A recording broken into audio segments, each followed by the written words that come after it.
Hello, welcome in my channel doctor NYR। आज का जो टॉपिक है वो है chromosome. Please take a screenshot. Chromosome में हम आज पढ़ेंगे क्रोमोसोम की हिस्ट्री, नंबर ऑफ क्रोमोसोम्स क्या होते हैं और क्रोमोसोम का साइज़ क्या होता है, स्ट्रक्चर ऑफ क्रोमोसोम और केमिकल कंपोजिशन ऑफ क्रोमोसोम। सबसे पहले देखेंगे हम क्रोमोसोम की हिस्ट्री। जो क्रोमोसोम होते हैं इसको पहले डिस्क्राइब किया है स्ट्रासबर्ग ने 1875। लेकिन जो क्रोमोसोम है उसकी जो टर्म सबसे पहले यूज़ की है वाल्डेयर ने इन 1888 में। क्रोमोसोम को, ये जो क्रोमोसोम है ये ग्रीक वर्ड है, मतलब दो वर्ड का बना होता है, जिसका एक क्रोमो का मतलब होता है कलर और सोमो का मतलब होता है बॉडी, मतलब कलर बॉडी। ये इसलिए इसको कलर बॉडी बोलते हैं क्योंकि ये इसकी एफिनिटी ज़्यादा होती है बेसिक डाई। जब हम उसको स्टेन करते हैं तो इसका स्टेन अच्छे से हो जाता है, तो फिर वो माइक्रोस्कोप में हम इसको देख सकते हैं। इसके बाद आता है नंबर ऑफ क्रोमोसोम। एक इंडिविजुअल में जितने क्रोमोसोम प्रेजेंट होते हैं उन तमाम क्रोमोसोम, मतलब उन तमाम होल सेट ऑफ क्रोमोसोम को हम बोलते हैं यूपोलॉइडी। अगर एक सेट क्रोमोसोम प्रेजेंट होगा किसी ऑर्गेनिज्म तो इसको हम बोलते हैं हैप्लॉइड। दो सेट के क्रोमोसोम को हम बोलते हैं डिप्लॉइड, जिसको डिनोट करते हैं 2n से। और इसी तरीके से 3 और 4 सेट क्रोमोसोम को हम बोलते हैं ट्राइप्लॉइड्स, जिसको डिनोट करते हैं 3n से, और टेट्राप्लॉइड्स जिसको हम डिनोट करते हैं 4n से। अगर कभी क्रोमोसोम में कुछ क्रोमोसोम्स में चेंज आते हैं, लेकिन कुछ पार्ट में, लेकिन पूरी एंटायर पार्ट में उसकी चेंज नहीं आती हैं, तो उसको हम बोलते हैं, उस कंडीशन को बोलते हैं एनिलोप्लॉइडी। कभी कभार क्या होता है, मतलब multiple sets of chromosome present होते हैं, तो वो जो मल्टीपल सेट्स ऑफ क्रोमोसोम किसी ऑर्गेनिज्म में कहीं पे अगर प्रेजेंट होगी उस कंडीशन को हम बोलते हैं पॉलीप्लॉइडी।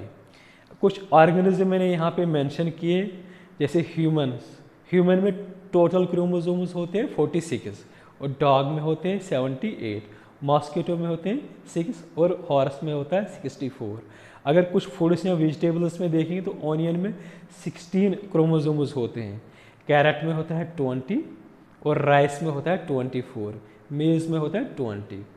इसके बाद आता है क्रोमोसोम का साइज़। जो क्रोमोसोम होते हैं इनकी जो साइज़ होता है वो डिपेंड करता है सेल डिवीजन पे। उसको हम सेल डिवीजन को हम फर्दर यूनिट में पढ़ेंगे। और सेल डिवीजन में बहुत सारे स्टेजेस होते हैं, for example interphase, prophase, anaphase और मेटाफेज।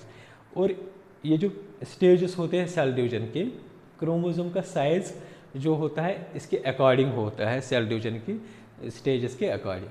सबसे पहले अगर हम देखेंगे इंटरफेज में क्रोमोसोम का साइज़ होता है लॉन्गेस्ट लेकिन थिनेस्ट। प्रोफेज में क्या होता है, लेंथ में डिक्रीज हो जाता है और ये जो है थिकनेस में इंक्रीज हो जाता है। एनाफेज में जो क्रोमोसोम का साइज़ होता है वो स्मॉलेस्ट साइज़ होता है। ये याद रखने के लिए कभी ऑब्जेक्टिव आ सकता है कि किस सेल डिवीजन के स्टेज में क्रोमोसोम का स्मॉलेस्ट साइज़ होता है, तो वह होता है एनाफेज। इसके बाद जो होता है मेटाफेज है, MATAPHA ऐसी मेटाफेज है। तो मेटाफेज में ये जो स्टेज होता है इसमें क्रोमोसोम थिक दिखता है, इसीलिए मेटाफेज में ये क्रोमोसोम मोस्ट ऑब्जर्व्ड होता है। इसके बाद आता है क्रोमोसोम का स्ट्रक्चर। यहाँ पे मैंने बनाया है एक क्रोमोसोम का डायग्राम, जिसमें मैंने क्रोमोसोम का स्ट्रक्चर दिखाया है। ये जो टर्मिनल पोर्शन होता है क्रोमोसोम को, ये टर्मिनल पोर्शन को ये यहाँ पे भी होता है और यहाँ पे भी हो सकता है, इसको हम बोलते हैं टीलोमियर। और ये जो बीच में जो थ्रेड है, थ्रेड पे बीड्स प्रेजेंट होते हैं जिसको बोलते हैं क्रोमोमियर, और ये जो थ्रेड होता है इसको बोलते हैं क्रोमोनिमा। और बीच में जो कंस्ट्रिक्टेड एरिया होता है इसको बोलते हैं सेंट्रोमियर। और ये जो प्रेजेंट होता है thread as well as a bead, ये होता है मैट्रिक्स में प्रेजेंट। और ये सब एक कवरिंग होती है इनकी, उस कवरिंग को बोलते हैं पेलिकल। चलो पहले से हम देखें सेंट्रोमियर क्या होता है। सेंट्रोमियर जो होता है ये रीजन होता है जहाँ से स्पिंडल फाइबर जो होते हैं ना वो अटैच हो जाते हैं मेटाफेज में।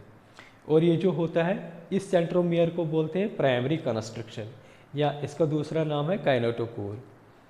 और ये जो सेंट्रोमियर होता है ये डिफरेंट पोजिशंस में प्रेजेंट होता है एक क्रोमोसोम में।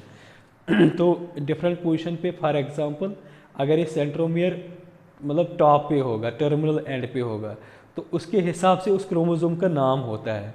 फॉर एग्जांपल अगर यहाँ पे सेंट्रोमियर होगा तो इस क्रोमोसोम को नाम देते हैं टेलोसेंट्रिक क्रोमोसोम। अगर ये बीच में होगा, मिडल एरिया में अगर होगा सेंट्रोमियर, तो इस क्रोमोसोम को हम इसको क्या बोलते हैं, मेटासेंट्रिक क्रोमोसोम। इसलिए जो सेंट्रोमियर होता है ये डिफरेंट पोजीशन पे होता है इसमें क्रोमोसोम में। इसके बाद जो सेंट्रोमियर के बाद जो आता है रीजन क्रोमोसोम का वो टेलोमियर होता है। जैसे मैंने दिखाया है यहाँ पे, ये इस रीजन को मतलब टर्मिनल रीजन को बोलते हैं टेलोमियर, और ये यहाँ पे भी होता है और इस टर्मिनल में भी होता है। इसके बाद जो आता है स्ट्रक्चर क्रोमोसोम का वो आता है क्रोमोमियर। ये जो क्रोमोमियर है मैंने यहाँ पे आपको दिखाया dot like Beed like structure, इसी को बोलते हैं क्रोमोमियर। और क्रोमोनिमर जो थ्रेड लाइक स्ट्रक्चर यहाँ से यहाँ तक जो आता है इसको बोलते हैं क्रोमोमियर। और ये जो है इसके बाद जो मैट्रिक्स है, ये सब जो रीजन ऑफ थ्रेड लाइक और ब्रीड लाइक जो स्ट्रक्चर एम्बेडेड होता है इसको बोलते हैं मैट्रिक्स। और इस क्रोमोसोम को एक शीथ कवर करता है पूरा, तो इस शीथ को या इस कवरिंग को हम बोलते हैं पेलिकल। ये जो पेलिकल होता है और ये मैट्रिक्स होता है, ये नॉन जेनेटिक कंपोनेंट होता है क्रोमोसोम का। इसके बाद अगर हम देखेंगे इसका क्रोमोसोम का, अगर हम देखेंगे केमिकल कंपोजिशन इसका क्या होता है। केमिकली ये कंपोज होता है क्रोमोसोम डीएनए का, आरएनए का, हिस्टोन प्रोटीन्स। ये हिस्टोन प्रोटीन्स होते हैं बेसिक प्रोटीन्स, इसको हम फर्दर किसी और लेक्चर में पढ़ेंगे। तो कुछ नॉन हिस्टोन प्रोटीन्स भी प्रेजेंट होते हैं इसमें, और लिपिड्स भी प्रेजेंट होता है। मेटेलिक आयन्स मतलब कैल्शियम डाइपॉजिटिव और मैग्नीशियम डाइपॉजिटिव और पॉलीसैकेराइड्स प्रेजेंट होते हैं एक क्रोमोसोम में। ये जो कैल्शियम डाइपॉजिटिव और मैग्नीशियम डाइपॉजिटिव ये हेल्प करते हैं क्रोमोसोम की ऑर्गेनाइजेशन में। Please subscribe my channel, like and share the video. For notification please press the bell icon. Thank you.